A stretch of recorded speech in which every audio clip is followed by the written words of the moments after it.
Okay, this video shows how to change the connector on one of the drive cards inside the controllers for the Ice Bulldogs. You'll notice that there are a row of screw terminals here, and on some controllers they're black, some they're blue, and some they're green. Either way, there are 12 of them and they're broken into two halves. You can wiggle these straight up and away from the card. Again, in two halves. And you'll see there that the pins come straight out and the connectors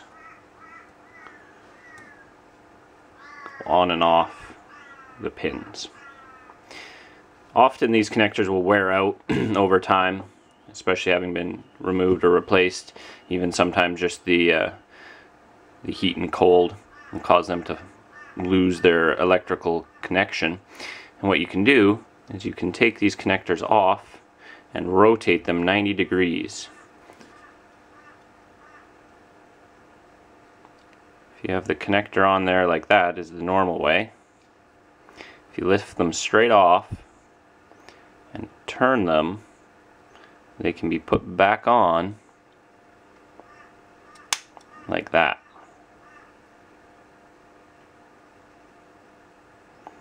So let me show one in the normal position, the way they come from the factory. That's normal. And this one's been rotated 90 degrees.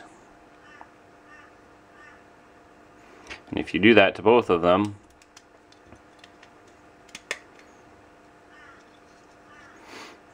if it's just a loose or faulty connection, quite often that will fix the problem.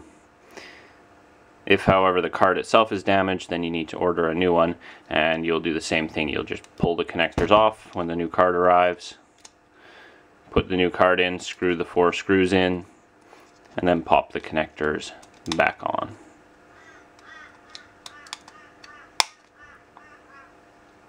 And that's it.